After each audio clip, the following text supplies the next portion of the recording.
Study IQ IAS, आपका selection हमारा mission.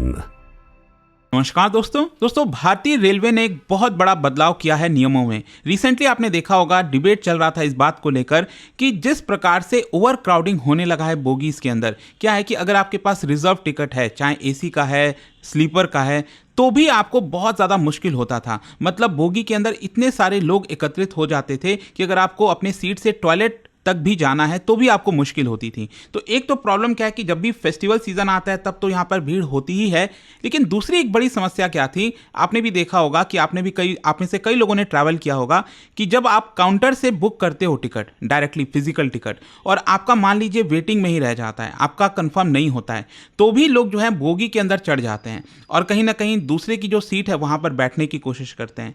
तो यहां पर इसमें एक बड़ा बदलाव आपको देखने को मिलेगा। आप देख सकते हो IRCTC rule change, no travel for wait listed passengers in these coaches. तो कौन से कोचेस की बात कही जा रही है, क्या नियमों में बदलाव हुए हैं, और फर्स्ट में से और भी आपको चेंजेस देखने को मिलेंगे, वो मैं आपको बताऊंगा। चलिए आगे बढ़ते हैं, लेकिन उससे पहले आप सबको बता दूं 7 मई से हमारा जो नया बैच है यूपीएससी का वो स्टार्ट हो रहा है। ये एक ऐसा बैच है जिसके अंदर प्रीलिम्स, मेंस, इंटरव्यू सब कुछ की कंप्लीट प्रिपरेशन कराई जाती है। पूरा बुक्स का सेट आपके घर भेजा जाता है और एक पर्सनल मेंटर आपको अलॉट किया जाता है। तो ज्वाइन करने के लिए यूज करिएगा ये कोड अंकित लाइव, ताकि आप मैक्सिमम डिस्काउंट ले सकें, और इसका लिंक कमेंट सेक्शन में दिया हुआ है। तो चलिए शुरुआत करते हैं। और आप देख सकते हो यहां पर भारतीय रेलवे ने IRCTC के थ्रू यहां पर एक मेजर पॉलिसी में चेंजेस किए हैं 1 मई से। मतलब ऑलरेडी ये इंप्लीमेंट हो गया है, और बेसिकली इसमें यह बोला गया है कि जो पैसेंजर्स हैं जिनके पास वेटिंग लिस्ट टिकट है, आपका टिकट कंफर्म नहीं हुआ है, तो आप रिजर्व्ड कोचेज में नहीं चढ़ सकते। और इसमें मेन मकसद जो है वो यही है कि ओवर क्राउडिंग,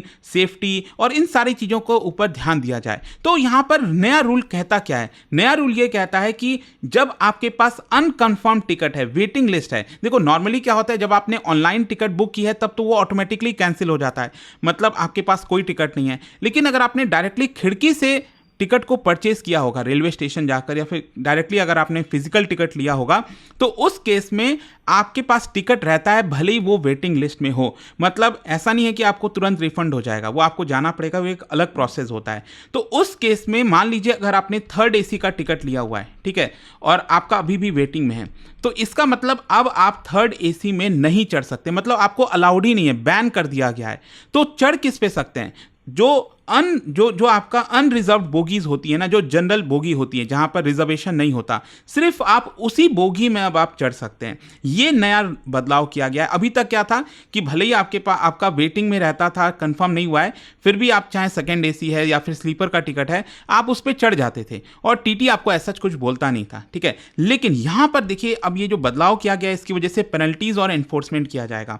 बेसिकली क्या है यहां पर फाइन की अगर हम बात करें, तो अगर आपके पास स्लीपर क्लास का टिकट है, वेटिंग टिकट है, आप फिर भी स्लीपर क्लास में हो, तो उस केस में जहां से बोर्डिंग किया गया है और अगले स्टेशन तक वो तो चार्ज लगेगा ही, लेकिन साथ ही साथ 250 रुपए की पेनल्टी लगेगी। और अगर आपका AC क्लास है तो उस केस में बोर्डिंग स्टेशन से लेकर अगले स्टेशन तक का किराया लगेगा और 440 रुपए फाइन लगेगा। अब क्वेश्चन ये कि अगला स्टेशन का मतलब क्या?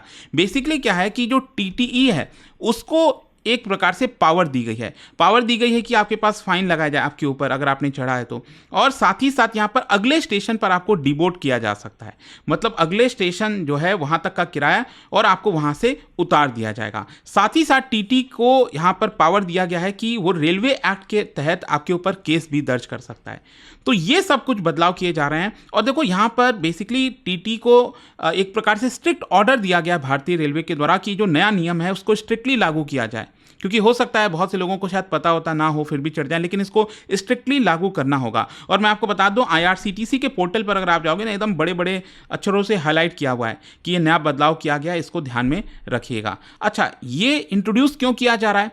ऑब्वियस सी बात है, जो जिस प्रकार से रिजर्व्ड कोचेस के अंदर ओवर क्राउडिंग हो रही थी, और सोशल मीडिया पे कई जगह आपने देखा होगा लगातार यहाँ पर ट्रोलिंग की जा रही थी कि हम इतने पैसे देते हैं, उसका मतलब क्या है। तो इस तरह की चीज़ें हो रही थी। कहीं ना कहीं पैसेंजर का जो कंफर्ट है है वो कॉम्प्रोमाइज़ हो रहा था, सिक्योरिटी भी कॉम्प्रोमाइज़ हो रहा था, क्योंकि अगर ओवर क्राउडिंग होगी तो चोरी वगैरह का भी खतरा हो जाता है, हैरेसमेंट का खतरा होता है। तो ये भी एक चीज़ को ध्यान रखा जाए। और इमरजेंसी रिस्पॉन्स, अचानक से मान लो आग लग जाए, कुछ भी हो जाए इमरजेंसी सिचुएशन में, रेस्क्यू करना भी मुश्किल हो जाएगा अगर ओवर क्राउडिंग होगी तो इन सारी चीज़ों को देखते हुए ये कदम लिया गया है। साथ ही साथ रेलवे का कहना है कि हम सर्विस क्वालिटी इंप्रूव करना चाहते हैं। हम चाहते हैं कि जिनके पास कंफर्म टिकट है वही कोच के अंदर चढ़े और उसकी जो फैसिलिटीज़ हैं, जो फ़ायदा है, वो उन्हीं लोगों को मिले जिन्होंने पैसा पे किया है। साथ ही साथ जो हाइजीन है और जो सीटिंग कंफर्ट है वो भी लाया जाए, और साथ ही साथ पैसेंजर का जो वेरिफिकेशन है, अकाउंटेबिलिटी है, वो भी ठहराई जाए। जैसे मान लो अगर लिमिटेड पर्सन होंगे और वहाँ पर कोई भी प्रॉब्लम हुआ, चोरी हुआ या, तो अच्छे से अकाउंटेबिलिटी ठहराया जा सकता है ना कि हाँ इस पर्सन ने शायद किया होगा, या फिर जो भी है कार्रवाई की जा सकती है। अब अचानक से मान लो उसमें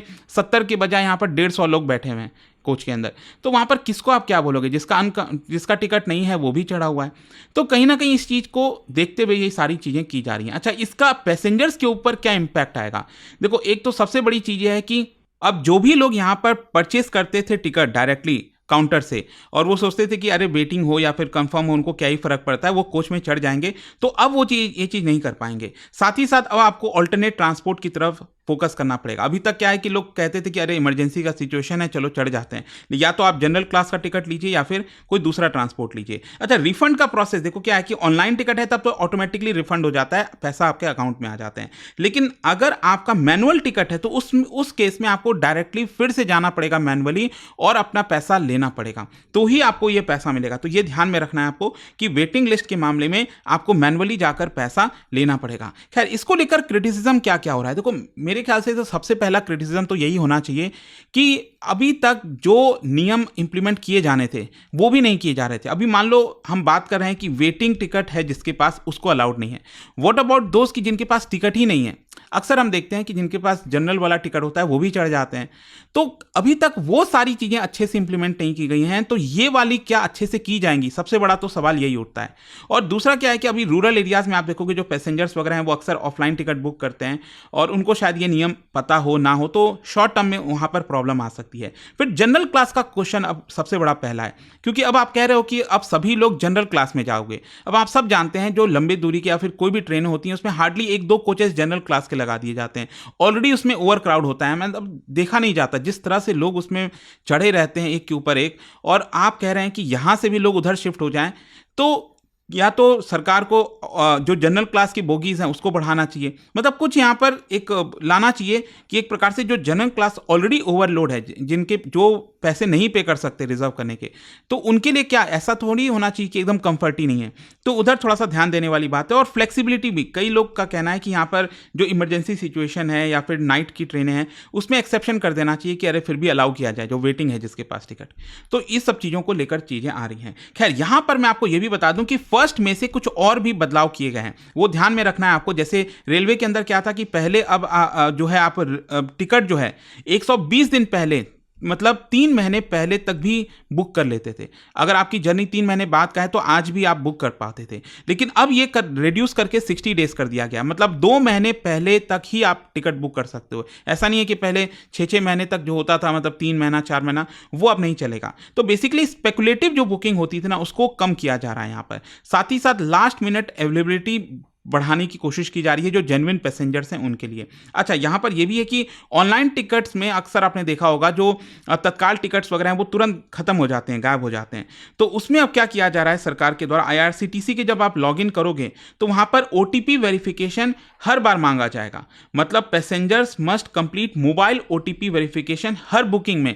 अभी क्या है, नॉर्मली आप IRCTC में लॉगिन करते हो, अपना ID और पासवर्ड डालते हैं और आप अपना टिकट बुक कर सकते हैं, लेकिन अब आपको हर बार OTP वेरिफिकेशन आएगा।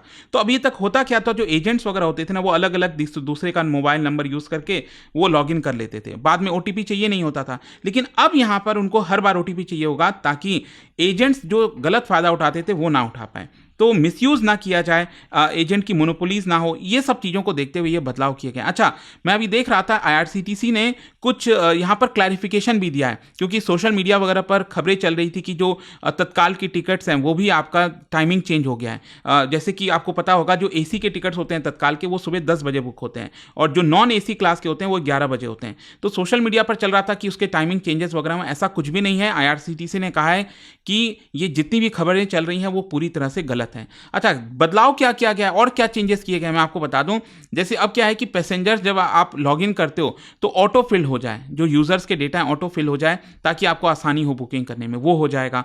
पहले क्या था कि 3 मिनट के अंदर अंदर आपको पेमेंट करना होता था। जब आप बुकिंग कर रहे हैं तो जब आप लास्ट स्टेप पर जाते थे तो पेमेंट आपको 3 मिनट में करना होता था, तो कई बार लोगों का पेमेंट मिस हो जाता था। अब इसको बढ़ाकर 5 मिनट कर दिया गया है। फिर इसके अलावा क्या है कि जो तत्काल पीएनआर, मतलब जब तत्काल टिकट आप करते हो तो एक पर्सन सिर्फ 4 पैसेंजर का ही तत्काल कर सकता है, और इसके साथ साथ यहाँ पर जो तत्काल कोटे में कोई भी कंसेशन वगैरह अलाउड नहीं होगा। तो ये कुछ क्लैरिफिकेशन वगैरह दिया गया, बट आई होप कि ये जो मेन खबर थी ना यहाँ पर कि वेट लिस्टेड जो पैसेंजर्स थे जो पहले ट्रैवल कर पाते थे अब वो यहाँ पर नहीं कर पाएंगे, ये इंपॉर्टेंट है। और जाने से पहले एक बहुत ही इंटरेस्टिंग क्वेश्चन है, क्या बता सकते हो इनमें से कौन सी कमिटी का अक्सर जिक्र होता है जब हम बात करते हैं कि इंडियन रेलवेज में एक बड़ा रिफॉर्म आया था, उसको मॉडर्नाइजेशन की तरफ ले जाया गया था, डिजिटाइजेशन की तरफ ले जाया गया था। कौन सी कमिटी थी जिसने ये पूरा सजेशंस दिया था, ये आपको बताना। इसका राइट आंसर आप सब जानते हैं, मेरे इंस्टाग्राम पर तो मिलेगा ही, वहां पर अगर आप नहीं हो कोई बात नहीं, टेलीग्राम से ले सकते हैं इसका सही उत्तर। और जैसा कि मैंने आपको बताया, अगर आप यूपीएससी की तैयारी कर रहे हैं, कोई भी बैच चाहते हैं, you can just use this code Ankit live to get maximum discount. और हमारे जो बैचेस होते हैं दोस्तों, इसके अंदर प्रीलिम्स, मेंस, इंटरव्यू सब कुछ की तैयारी कराई जाती है, बुक्स आपके घर भेजे जाते हैं, पर्सनल मेंटर आपको मिलता है। मतलब आप जाइए एक बार लिंक पे जाइए, देखिए उसमें क्या क्या फीचर्स हैं, अलग अलग आपको देखने को मिलेंगे, एंड यूज दिस कोड ताकि आप एक्स्ट्रा डिस्काउंट ले पाए। Thank you. Study IQ IAS, आपका सिलेक्शन हमारा मिशन।